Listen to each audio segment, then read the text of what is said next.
Very interesting.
Yeah.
means that it's legal, decent and compassionate, because decency and compassion are what we're about. We will not be victimizing farmers and their families. Remember, there are elements of the farming community who have been behaving indecently, illegally and vindictively to badgers and other wild animals, to people like us, and even to those of their colleagues who dared to disagree with their obsession with badger culling. But this mess that British farming is in, by and large, is not the fault of the average decent, hard-working farmer. It's the fault of bad leadership over the years. In the corridors of Europe, the image of British farming, as they discuss it, is not very pleasant to hear. They regard us as cheap and sloppy. They point out that Britain is the only country which has a serious TV problem and that this is no accident. I want to speak to the farmers now, because I know some of them are listening. There are many of you farmers who are very supportive of our views and working with us towards vaccination. There are many more who are nervous of even speaking to us because of pressure from their colleagues. But I want to speak to every farmer, every tenant farmer, and landowners at all levels, especially those of you who have put your faith in this badger cull. We believe here that British farmers have been let down by their leadership. They've been let down by an NFU over the years which didn't look after the small farmer and thought it knew better than the European guidelines. An NFU which we stopped carelessly after the foot and mouth outbreak, an NFU which has gone along with the incorrect application of a scandalously unreliable skin test to take reactive cows out of herds and failed to enforce proper movement controls of cattle and decent biosafety.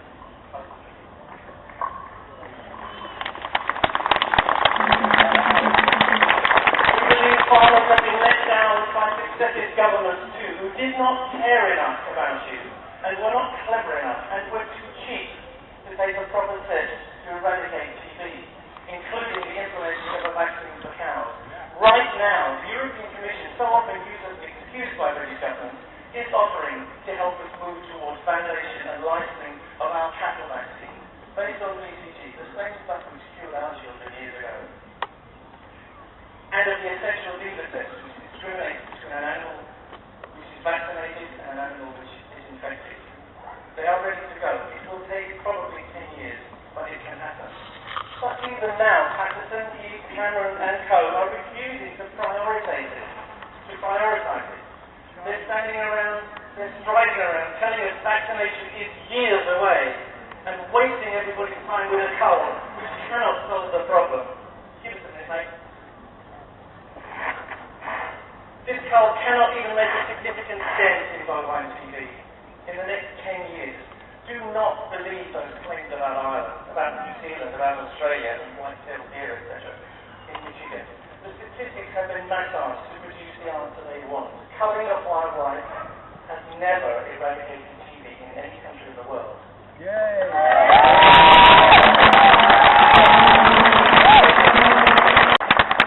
Vaccination of our national herd is probably realistically 10 years away. Does that sound like a long time? Does that sound like we shouldn't be waiting? We must do something now, right? Surely we must do something right now. But the something this government has decided to do and has sold to farmers has been shown by science to be ineffective. It has been rejected by Parliament. It's unacceptable to deny on 250,000 people who signed our petition on the government's own website. Patterson has now admitted that culling this whole bloody mess will be going on for the next 25 years. So how does 10 years sound now?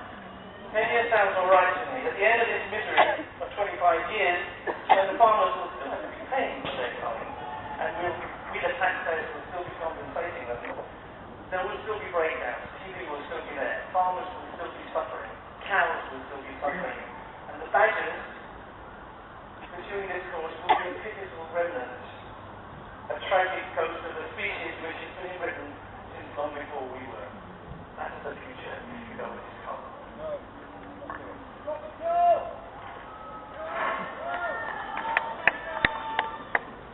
This cull is a cheap, shoddy pig in a poke, offered dishonestly to farmers as a solution to their misery. It will fail and possibly damage farming's relationship with the public forever. We offer a solution, vaccination, and we're already cooperating in community mandate vaccination schemes. People of the UK, do not let this atrocity happen. Do not let it happen.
We all started out together.